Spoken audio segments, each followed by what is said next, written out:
Hello, क्या हाल भाई। मैं नवीन कुमार, सभी को राम राम और जय महाकाल भाई। तो आज हम हिंदी लिटरेचर की सेकंड क्लास कर रहे हैं। ठीक है, तो हमने पहली क्लास तो कर ली थी, उसमें इतिहास क्या है और डेफिनेशन बता दी थी। ठीक है, तो अब ज़्यादा बातचीत नहीं करेंगे क्योंकि ये सब्जेक्ट ही ऐसा भाई मित्रों कि इसमें कुछ ऐसा तो है नहीं कि जो मैं आपको घोट पिला दूंगा। ठीक है, तो हमें बार बार रिवाइज ही करना पड़ेगा। तो ज़्यादा देर ना करते हम शुरू करते हैं, हमारी अखंड ज्योत प्रज्वलित करते हैं। देखो अब, ठीक है, पहला अब इसका क्या क्या हमारा हिंदी साहित्य की इतिहास लेखन पद्धतियाँ। तो ये पांच छह पद्धतियाँ हैं। ठीक है, मेन मेन बस यही है।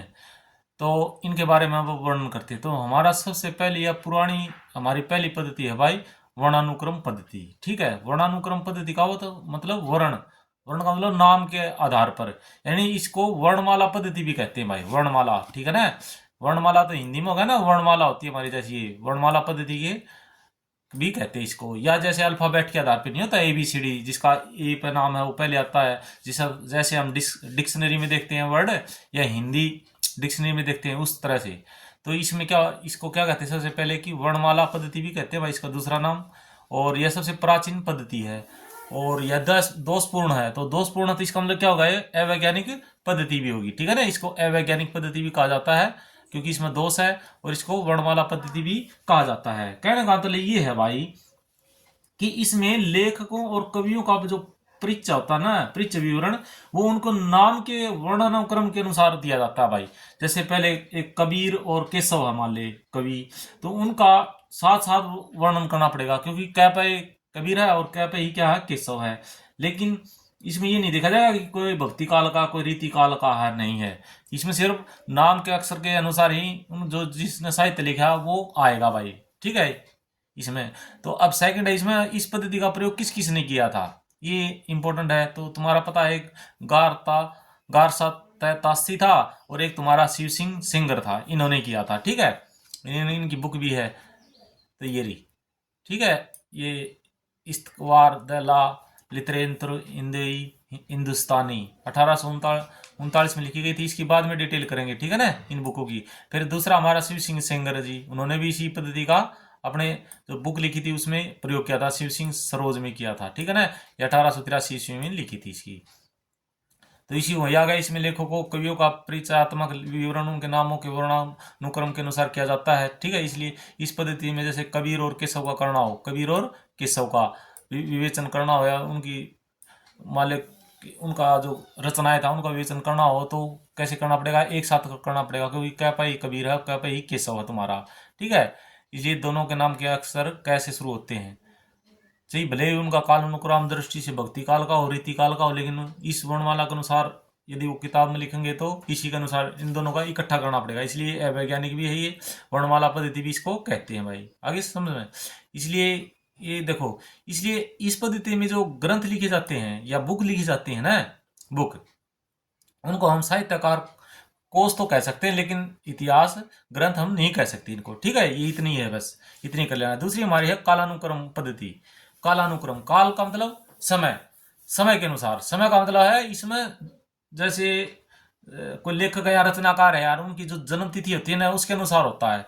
देख लो, इस पद्धति में कवि तो लेखकों का विवरण ऐतिहासिक कालानुक्रम कालानुक्रम सार तिथि क्रम के से होता है, यानी उसकी डेट ऑफ बर्थ से होता है भाई, इसका मतलब सीधी सी ये है। ठीक है, तो जो हमारा जो साहित्य होता है ना, साहित्य और जो पद्धति होती है उसमें इसका मतलब ये नहीं है कि कवि का परिचय दे दिया, ठीक है, या कवि जो है उनकी जीवन परिचय दे दिया और उनकी जो कृतियों का, या कृतियों का मतलब उनकी जो बुक है उनका उल्लेख ही सिर्फ पर्याप्त होता नहीं भाई।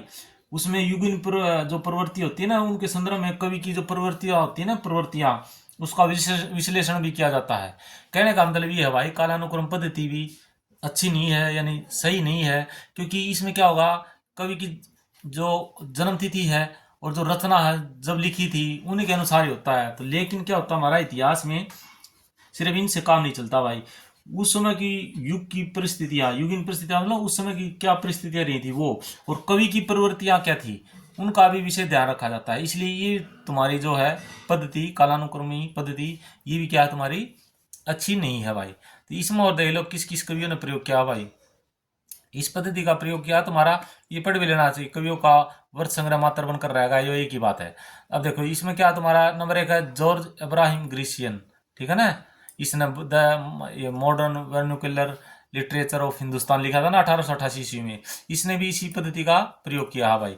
दूसरा हमारे मिश्र बंधु, 3 भाई थे ना ये मिश्र बंधु, गणेश बिहारी मिश्र होगा, सुखदेव बिहारी होगा और श्याम बिहारी होगा। तो इसमें क्या लिखोगे, इसका देखो शॉर्ट करना है, जी से गणेश, GSS कर लेना, GSS या SGS कर लेना। S करोगे तो सुखदेव, फिर G करो तो गणेश और फिर श्याम, ठीक है ना।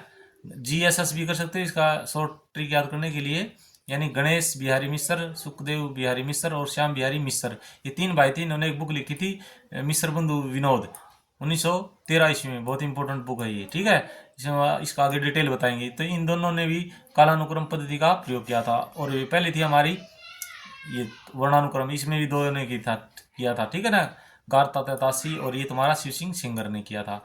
2 होगी तुम्हारी पद्धति। तीसरी देखो, तीसरी पद्धति तुम्हारी वैज्ञानिक पद्धति भाई, ठीक है। इस पद्धति में क्या होता है, जो इतिहास लेखक होते हैं ना, जो इतिहास कवि, वो पूर्ण रूप से या पूर्णतः निरपेक्ष एवं तटस्थ रहकर तथ्य संकलन करता है। तथ्य संकलन मतलब यार डाटा हो जाता है, वो इकट्ठा करता है बस, और उन्हें क्रमबद्ध एवं व्यवस्थित रूप से प्रस्तुत कर देता है।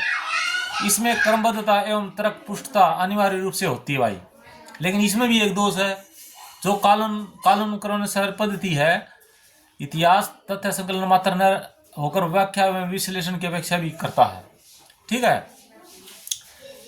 इन विद्वानों के तथ्य संग्रह उपयोगी हो सकते हैं, पर वह पूर्ण रूप से सफल तभी हो सकते हैं जब व्याख्या व विश्लेषण पर अपेक्षित ध्यान दिया जाए, ठीक है। लेकिन इस पद्धति के अनुसार ध्यान नहीं दिया जाता भाई। फिर इस पद्धति का प्रयोग किसने किया था भाई, इस पद्धति का प्रयोग सबसे पहले हमारे डॉक्टर गणपति चंद्र गुप्त ने किया था भाई। डॉक्टर गणपति चंद्र गुप्त ने किया था, उसकी रचना थी हिंदी साहित्य का वैज्ञानिक इतिहास, ये 1965 में लिखी गई थी भाई ईस्वी में। दूसरा हमारे वही है SPD आचार्य हजारी प्रसाद द्विवेदी, उनकी कौन सी बुक थी, हिंदी साहित्य की भूमिका, 1940 में लिखी गई थी।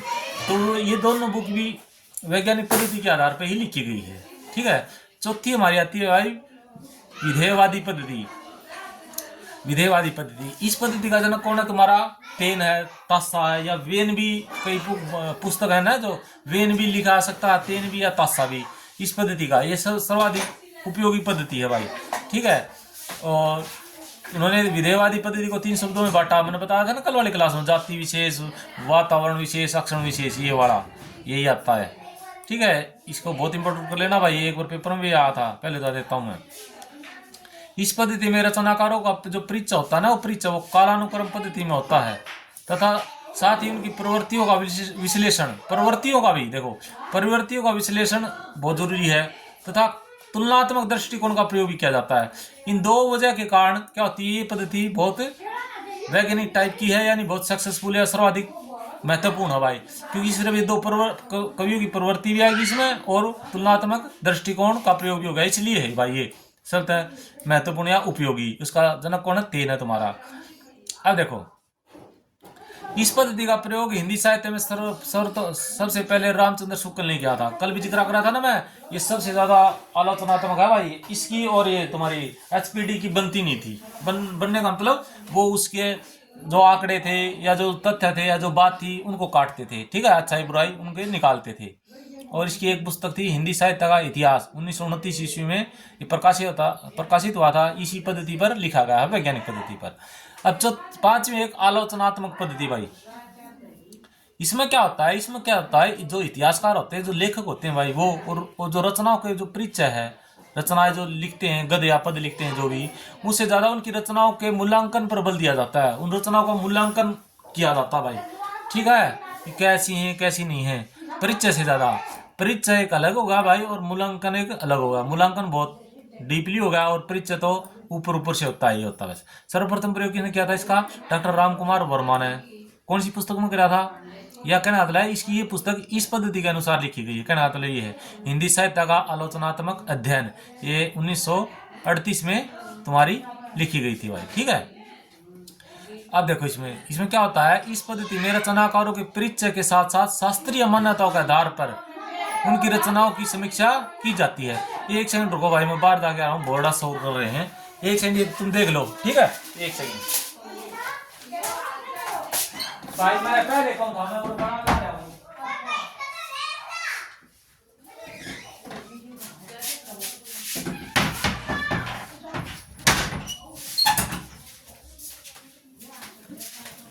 होगा भाई इसका। तो आलोचनात्मक पद्धति है तुम्हारी, इसमें क्या होता है, तुम्हारी शास्त्रीय मान्यताओं के आधार पर इनकी रचनाओं की समीक्षा की जाती है, ठीक है, विश्लेषण किया जाता है, मूल्यांकन किया जाता है, यही बात है। फिर एक छठी और दे लो, नारीवादी पद्धति, ठीक है ना। मैं तो चार ही है वैसे भाई, वो पांचवी ये है, एक और बताऊंगा, इसमें मैंने दे नहीं रखी। तो नारीवादी पद्धति क्या है ये, कि जो यूरोप में 1968 के आसपास, लगभग 1968 का साल के आसपास यह पद्धति आंदोलन के रूप में उभरी थी भाई।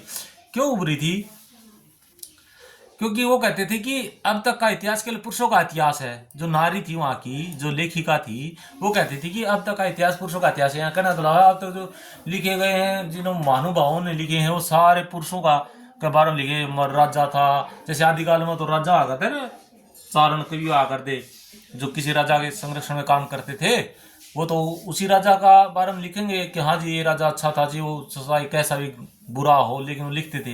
यानी जो चारण कवि थे वो, इसका मतलब है आजकल की जो प्राइवेट नौकरी, हाँ भाई सीधी सी बात है, तो प्राइवेट नौकरी में तो बॉस का तो पानी मारना ही पड़ा, तो वो पानी मारने वाली बात थी भाई, ठीक है। चलो वो बाद में करेंगे, जब आदिकाल करेंगे तब, अभी तो पद्धति कर रहे हैं। तो ये 1968 के आसपास इस पद्धति आंदोलन के रूप में उभरी थी भाई। इसमें क्या हुआ, हमारी हिंदी साहित्य में सुमन राज्य ने हिंदी साहित्य का आधा इतिहास को इस दृष्टि को आधार बनाकर लिखा था।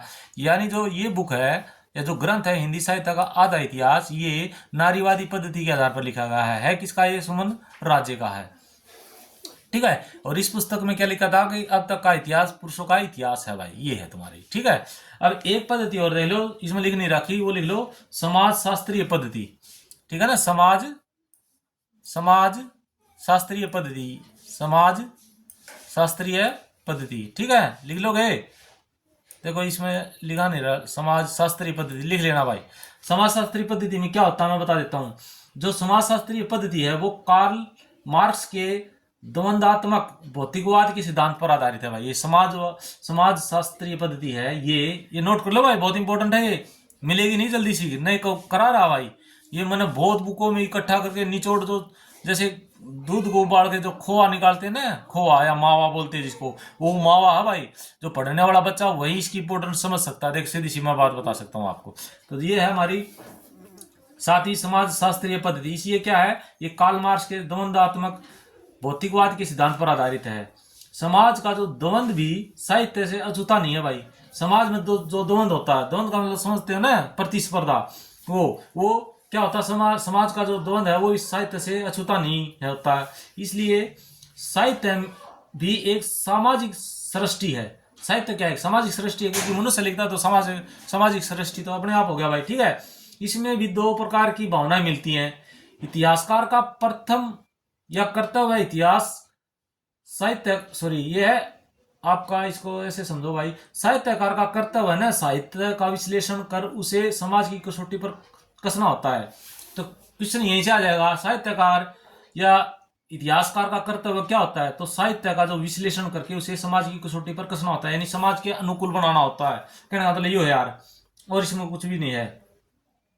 यह प्रणाली या यह पद्धति क्या करती है, समाज और व्यक्ति की असंगतियों एवं अंतर्विरोधों को परख कर उसे उजागर करने का प्रयास करती है भाई, ठीक है। और यह पद्धति है ना साहित्य मूल्यांकन के लिए बहुत उपयोगी है, समाजशास्त्रीय। और वैसे हमने अब तक 6-7 पढ़ ली, तो उसको देख के आज तक कोई भी ऐसी पद्धति नहीं है जो पूर्ण रूप से क्या हो, उपयुक्त हो भाई, सीधी सी बात है, ठीक है। अगर समझे, वैसे सबसे ज्यादा महत्वपूर्ण तो कौन सी हमारी, ये कौन सी है, ये विधेयवादी, जिसको तेन ने किया था ना वो। अब आ जाओ हमारा हिंदी, जल्दी जल्दी करो भाई, फिर आज ज्यादा लंबी क्लास हो जाएगी, थोड़ा मैं खिंचवा रहा हूं। देखो, हिंदी साहित्य के इतिहास लेखन की परंपरा या हिंदी साहित्य के इतिहास के स्रोत, यानी जो हिंदी साहित्य लिखा है, जो पहले किसी ने लिखा है, इसको बाद वालों ने एकत्रित किया है, उनका वर्णन किया, तो इस स्रोत कहां से मिला है। तो देखो, पहले तो हिंदी साहित्य लिखा नहीं जाता था, ठीक है। तो पहले तो अपने अपने कोई वो था कि कोई राजा है, उसका कोई कवि है, उसका क्या बोलते हैं, उसके राज्य का, दरबार का, वो उसके बारे में बढ़ा चढ़ा के अतिशोक्ति करते थे। बहुत आएगा आगे, देखो अब क्या है, हिंदी साहित्य के इतिहास लेखन का वास्तविक सूत्रपात 19वीं शताब्दी से माना जाता है। ये बहुत इंपॉर्टेंट है भाई, इसको नोट कर लेना। नोट तो सारे ही कर लेना भाई। देखो सारा तुम्हारा क्या खोआ है, ये दूध का दूध नहीं है, ये न लस्सी है, ये खोआ है। जो पढ़ रहा है उसी को पता है। देखो अब मैं बोर्ड पे कराता तो ये लिखता तो कितना ज्यादा वो होता, टाइम बर्बाद होता। देखो सीधी सी बात है, मैं ज्यादा अतिशोक्ति भी नहीं करता, ना घुमा फिरा के टुच्ची बातें करता, न आपका टाइम वेस्ट कर रहा। मेरा मकसद है सिर्फ जल्दी थोड़े समय में ज़्यादा से ज़्यादा आपको मटेरियल प्रोवाइड कराना, जिससे आपकी जो जॉब लगेगी उसमें थोड़ा बहुत मैं हेल्प कर सकूँ, बस यही है। तो हिंदी साहित्य के इतिहास लेखन का सूत्रपात कब से शुरू होता है? 19वीं शताब्दी से माना जाता है भाई। सबसे पहले गारता तासी द्वारा एक बुक लिखी गई थी, इस्तवार द ला लिटरेचर हिंदवी हिंदुस्तानी, 1839 फ्रेंच भाषा में लिखी गई थी। फ्रांस का था ये भाई, ठीक है, फ्रेंच भाषा में लिखी गई थी। इसने सबसे पहले प्रयास किया था भाई, आगे समझ में, हिंदी साहित्य का इतिहास लेखन के लिए। और लेकिन क्या था, इससे पहले भी भाई कुछ ग्रंथ मिली हैं, कुछ रचनाएं मिली हैं, जिसमें हिंदी साहित्य के कुछ लक्षण देखे जा सकते हैं, कुछ लक्षण देखे जा सकते हैं, ठीक है ना, पूर्ण रूप से नहीं, कुछ उनमें से देख लो। ये बुक है ना, ये तो करता था सही है, आगे अगली वाले में कराएंगे पूरी डिटेल से, टेंशन मत लो। नंबर 1 है 84 वैष्णव की वार्ता, ये एक बुक है, ठीक है, ये गोकुलनाथ ने लिखी है भाई। और ये 252 वैष्णव की वार्ता, ये भी गोकुलनाथ ने लिखी है भाई, गोकुलनाथ ने। तो इसमें डीपली क्वेश्चन क्या आ जाएगा, 84 वैष्णव की वार्ता का सन भी तुमने सबने याद कर रखा होगा, एक ही है 1500, ये क्या बोलते हैं 68 ईस्वी और 1568 ईस्वी। लेकिन इसमें पूछ लेगा कि 84 वैष्णव की वार्ता है, उसमें किसके शिष्यों का वर्णन है? तो इसमें है तो वल्लभाचार्य की भाई, वल्लभाचार्य की, ठीक है। और इसमें जो 252 पुराण है जो आपका वैष्णव की वार्ता, इसमें है विठलनाथ के शिष्यों का वर्णन, ठीक है ना, ये इसका बेटा था भाई, ठीक है। आगे सुना, और इसका दोनों रचना का रचयिता कौन है? गोकुलनाथ है भाई। आगे देखो, इन दोनों रचनाओं में किसका वर्णन है भाई? इन दोनों रचनाओं में पुष्टि मार्ग में दीक्षित वैष्णव भगत कवियों के जीवन पर प्रकाश डाला गया है इन दोनों पे, ठीक है ना। पुष्टि मार्ग में दीक्षित जो भी भगत थे, वैष्णव भगत थे, उनका जीवन के बारे में बताया गया है। दोनों रचनाएं गद में है भाई, पद में नहीं है, गद में है, ठीक है ना, गद में है, ये बहुत इंपॉर्टेंट है, ये गद में है, वो डिप्लीकेशन है ये। अष्टाचाप के कवियों का वर्णन भी इन रचनाओं में मिलता है। इन दोनों में अष्टछाप का भी मिलता है, जो पुष्टि मार्ग में जो दीक्षित कवि थे या भगत कवि थे, उनका भी वर्णन मिलता है। तीसरी हमारी भगतमाल, ठीक है, इसका सिर्फ ज्यादा मत करना, इसका एक तो नाभा दास इसका रचयिता है, यानी लेखक है। काल है तुम्हारा ये 1585 ईस्वी, और विक्रम संवत पूछे तो 1642। अब इसका मैं बता देता हूँ, देखो किसी भी साल में 57 जोड़ दोगे तो वो विक्रम संवत हो जाता है। विक्रम संवत का मतलब हमारा जो भारत का कैलेंडर है ना, विक्रम संवत था और एक सुख संवत था, तो विक्रम संवत माना जाता है। जो भी हमारे ज्योतिषी हैं या जो पतड़े होते हैं ना, उसमें विक्रम संवत होता है। तो वो हमारे जो करंट अंग्रेजों का कैलेंडर है या ग्रेगरियन कैलेंडर है, वो उससे 57 साल आगे चलता है। तो इसमें किसी भी सन में 57 जोड़ दोगे तो वो विक्रम संवत हो जाता है। जैसे अब तुम्हारा 2025 चल रहा है, तो इसमें 57 जोड़ दो तुम, ठीक है ना, तो 2082 हो गया क्या तुम्हारा, तो 2082 साल चल रहा है इस तरह से। या 2000 की साल चल रहा है तो विक्रम संवत पूछेगा तो 2057 विक्रम संवत हो जाएगा, यानी 57 साल जोड़ दो तो विक्रम संवत आ जाता है। विक्रम संवत से 57 साल घटा दोगे तो ईस्वी आ जाती है, हमारा जो अंग्रेजी कैलेंडर है उसका साल आ जाता है। कहने का मतलब ये है, ठीक है। भगतमाल, अच्छा आगे भगतमाल ब्रज भाषा में लिखी गई भाई, ठीक है। इसमें 200 कवियों का परिचय है और 316 छप्पा छंद भी इसमें दिए गए हैं, इनका वर्णन है भाई, ठीक है। ये रिवाइज कर लेना, ये बहुत इंपॉर्टेंट है। 200 कवि और ये 316 छवि, ये 316 छप्पा छंद। अच्छा, तुलसीदास की सर्वप्रथम जानकारी भी इसी रचना में मिलती है, बहुत इंपॉर्टेंट है भाई ये। क्वेश्चन आएगा, तुलसीदास की सर्वप्रथम जानकारी किस ग्रंथ में या किस पुस्तक में मिलती है? तो वो भगतमाल में है। उसका रचयिता कौन है? नाभादास है। काल कितना है? 1585 ईस्वी, या 57 जोड़ दोगे तो 1642 विक्रम संवत। किस भाषा में? ब्रज भाषा में लिखी गई। पहले हिंदी नहीं थी ना भाई, ये तो बाद में आई है हिंदी, तो अवट भाषा आया करती। इसको मैं भाषा का जब पूरा कराऊंगा ना आपको परिचय, तो पहले वैदिक संस्कृत थी, फिर लौकिक संस्कृत थी, कौन कहाँ से आई, पाली आई, फिर प्राकृत आ गई, अपभ्रंश आ गई, अवट आ गई, ये मिला हम लोग के, फिर हिंदी आ गई, खड़ी बोली रही, सब बाद में कराएंगे, ठीक है। कुछ कवि इसे क्या कहते हैं, हिंदी की पहली जीवनी भी मानते, ये ज्यादा इंपॉर्टेंट नहीं है भाई, ठीक है, क्योंकि ये सर्वमान्य बात नहीं है, इसलिए इंपॉर्टेंट नहीं है। देखो अब क्वेश्चन आएगा एक बहुत इंपॉर्टेंट है, जॉर्ज ग्रिशियन के अनुसार द मॉडर्न इसने वर्निकुलर वो लिखी थी ना, वो बुक, वो आड़ा है अंग्रेज था। तो इन्हें नवादास जो है, नवादास का मूल नाम था इसका नारायण दास। ये क्वेश्चन आएगा कि नवादास का मूल नाम नारायण दास था, ये किसके अनुसार था, तो जॉर्ज ग्रिशियन के अनुसार, ठीक है।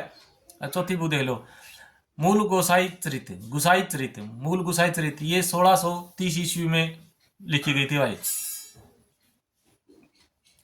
इसका रचनाकार कौन था, बाबा बेनी माधव दास था भाई। ये शीर्षक इसका था, तुलसीदास का था भाई। अब बार बार मैं रिपीट नहीं करूंगा क्योंकि लंबी वीडियो बन जाएगी, कोई फायदा नहीं है। इसमें क्या था, इसमें है तुलसी, इसका शीर्षक था तुलसीदास का, तो तुलसीदास के जीवन चरित्र के बारे में बता रखा है भाई, सीधी सी बात है। और इसमें तुलसीदास के संबंधित जो चमत्कारी बातें बताई हैं जिन पर विश्वास करना असंभव था, ठीक है ना, इसलिए यानी अतिशोक्ति टाइप की बातें बता रखी, कहना तो ये है। इसमें छंद कौन से हैं, चौपाई है, दोहा है, त्राटक छंद है भाई, ठीक है, ये ज्यादा इंपॉर्टेंट नहीं है। मैंने तो बहुत डीपली से करा रखा, आपका मन है भाई इतना डीपली से करो तो ठीक है, अदरवाइज इनमें से ज्यादा इंपॉर्टेंट नहीं तो छोड़ देना, ठीक है।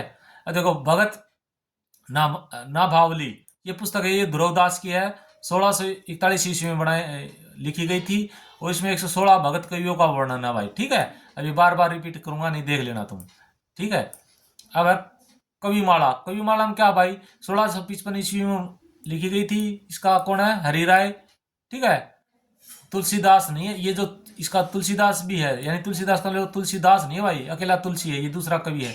हरिराय का नाम ही दूसरा है तुलसी, ठीक है, उपनाम टाइप लगा लो, लेकिन ये तुलसी वो तुलसीदास नहीं है। इसमें 74 कवियों का वर्णन है भाई कविमाला में, तो 74 मत याद करना चाहिए, इतना डीपली नहीं आएगा। फिर है कालिदास हजारा, ये 1718 ईस्वी में कालिदास त्रिवेदी ने लिखी थी, ठीक है ना, कालिदास हजारा, कालिदास त्रिवेदी। इसमें कवियों का परिचय है, कविवर्त संग्रह का मतलब है कवियों का परिचय, संग्रह का मतलब इकट्ठा करना, बस और कुछ नहीं है। इसमें 212 कवियों का लगभग 1000 कविताओं का संग्रह, यानी 212 कवियों की 1000 कविता ली गई है भाई इस पुस्तक में, कालिदास हजारा में।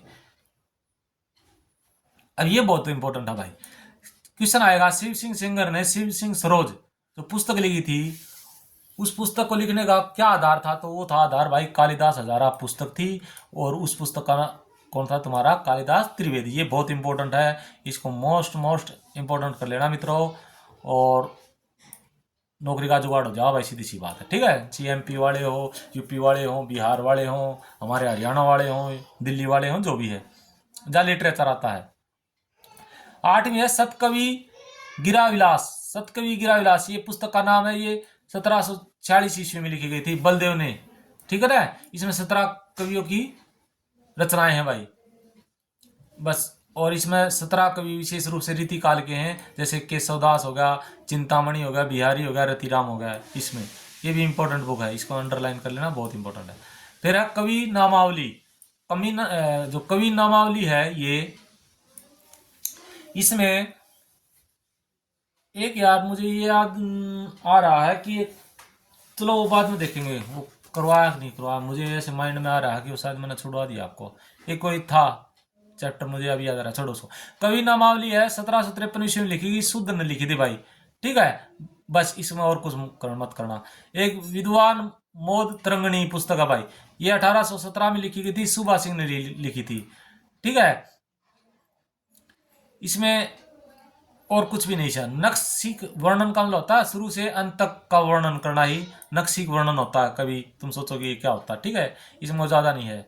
और भाई एक ये बुक है, ये बहुत ज़्यादा बुक बता रहा हूँ कि यानी छूटे नहीं, बस सीधी सी बात है कि आपको हर जगह से धक्के नहीं खाने पड़े। जो हमारा हिंदी साहित्य का इतिहास है उसको एकत्रित करने में इस पर्पज से बनाई गई है कि कोई भी क्वेश्चन आए, कैसे भी क्वेश्चन आए, तो आप ये ना कहो कि हाँ भाई नवीन जो मित्र है उसने करवाया नहीं, या उसने हमारा यूट्यूब पर टाइम वेस्ट करा दिया, ऐसा मैं कहलवाना नहीं चाहता। यही मेरा मेन पर्पज है मित्रों। और नहीं तो आप और किसी की भी देख लेना कि इतनी डीपली से इतना कॉन्सेप्ट होता है वो कोई यूट्यूब पे नहीं डालता, ठीक है, लेकिन अपना तो माइंड अलग ही है मित्रों। इसमें हो गया एक श्रृंगार संग्रह हो गया, ठीक है, इनके कवि लिख लेना, बहुत ज़्यादा हो जाएंगे तुम्हारे, सरदार कवि है इसका, ठीक है।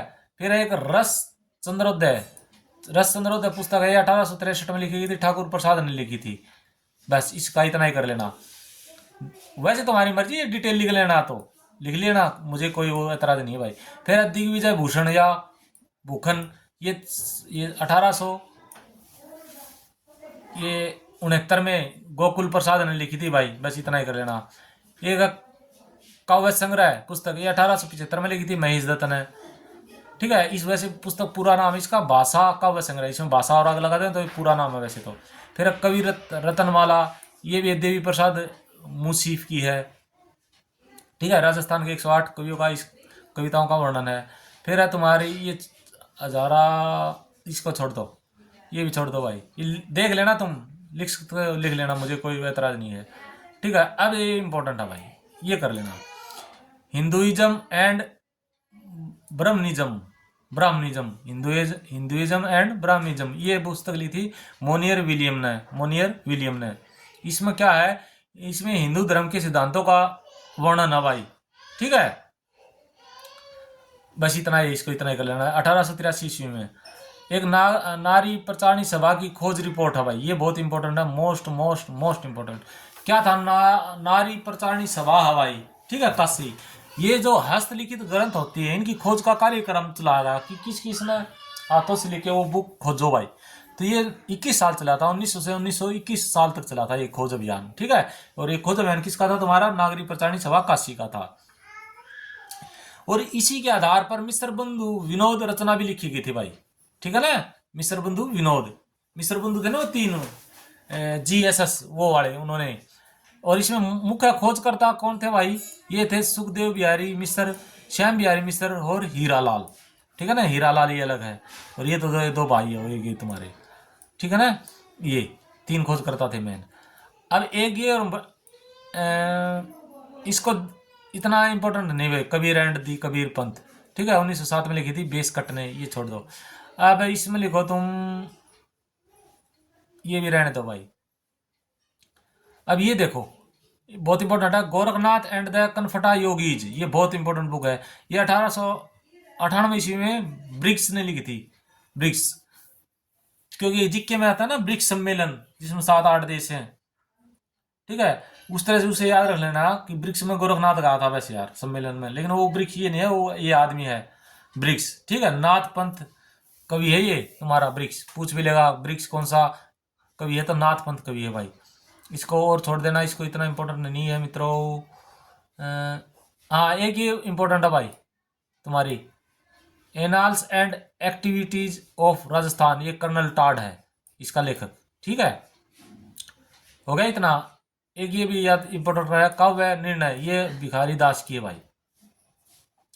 हो गया समझ में, आ गया भाई। तो ये तुम्हारी क्लास थी इतनी, देखो बहुत करा दिया हमने ज़्यादा, क्योंकि कहीं कोचिंग लोग है, और वो आप देख भी लेना कि वो 1 घंटे में इतना भी नहीं कराएंगे जितना मैंने आज करा दिया आपको। ठीक है ना, वो इसको 2 या 3 क्लासों में कराएंगे, और मैंने आपको सिर्फ आधे घंटे में ये करा दिया।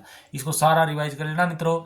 और भाई देखो, जॉब लग जाओगे तो इज्जत हो जाएगी, नहीं तो फिर वही बात है आजकल। चलो पैसा हर चीज़ नहीं होती, लेकिन पैसा आजकल तो भगवान से ऊपर भी माना जाता है, लेकिन वो सोच आदमियों की कि उस समाज में रहना तो थोड़ा बहुत पैसा भी पास रहना चाहिए, इज्जत करेंगे फिर हमारा स्वाभिमान को ठेस नहीं पहुँचेगी। अब ज़्यादा उपदेश की बात मैं भी नहीं कहूँगा, तुम भी पढ़े लिखे हो, टीचर बनने योग्य हो रहे हो, तो अब ज़्यादा मैं क्या कहूँ, तो थोड़ा है ना जल्दी अपना हर रोज़, जैसे अब 5 घंटे पढ़ रहे तो 7 घंटे कर दो। ठीक है ना, तो 7 घंटे ज़्यादा नहीं होते भाई, पूरा 24 घंटे में से 7 घंटे पढ़ना यार कोई ज़्यादा बड़ी बात नहीं होती। ठीक है, लगातार ना पढ़ो तो 3 घंटे एक बार पढ़ लो, 2 घंटे एक बार पढ़ लो, 2 घंटे एक बार पढ़ लो, 4 घंटे एक बार पढ़ लो, 3 घंटे एक बार पढ़ लो, ऐसे सिस्टम बना के कर लो। ठीक है, और हर रोज ऐसी वीडियो डालता रहूँगा, और उसको सब्सक्राइब करवा देना भाई मित्रों। थोड़े ही हैं देखो, बिल्कुल भयंकर रूप से विकराल वो दे रहा हूँ आपको मैं, क्या बोलते हैं उसको, मटेरियल दे रहा हूँ। ऐसा इतना मटेरियल कोई भी डिबली नहीं देगा, ये बिल्कुल पर्सनल नोट्स है मेरे, कि मैं चलो सोचता हूँ चलो और बच्चों का भी भला हो जाए। ठीक है ना, तो और तुम ज़्यादा अच्छे समझदार हो मित्रों, लग जाओ और कमेंट जरूर कराया करो, शेयर कर दिया करो भाइयों, और वो बेल आइकन जो बोले आ रहे हैं ना वो दबा दो, जिसे पता चल जाए कि मैंने वीडियो डाल दिया और आप देख लो। ठीक है। और एक लास्ट बात बता रहा हूँ कि भाई देखो, बड़ाई की बात नहीं है, मेरे वीडियो का कंपैरिजन कर लेना। और जो बड़े बड़े महानुभाव हैं, चलो मैं तो मुझे कुछ नहीं आता, लेकिन जो मैं बताऊंगा वो बहुत इंपॉर्टेंट होंगी, डीपली होंगी। उनको ये सारी बातें मुनुबाजी क्या बोलते हैं उसको, उनको याद होंगी सारी, ठीक है। लेकिन वो सारी इतनी डीपली कोई नहीं बताएगा, वो या तो कोचिंग में बताएंगे पैसे लेके, ठीक है ना। और ये भी ज़्यादा इतनी डीपली और इतने कम टाइम में कोई नहीं बताएगा। अब इसमें समझाने का कुछ है नहीं ऐसा जो मैं कहानी के रूम में आपको बता दूं, क्योंकि हिंदी लिटरेचर है ही ऐसा। लेकिन इसको बार बार रिवाइज करो तो ये याद आ जाएगा, वर्णानुक्रम पद्धति क्या है, और इसमें कौन कौन से लेखकों ने वर्णन किया अपनी पुस्तक में, और ये कौन कौन सी शैली से लिखी है पद्धति से, ये सारी, ठीक है। अब ज़्यादा और बातें करेंगे नहीं, अब पढ़ाई कर लो मित्रों, ठीक है। चलो ठीक है, राम राम, जय महाकाल मित्रों।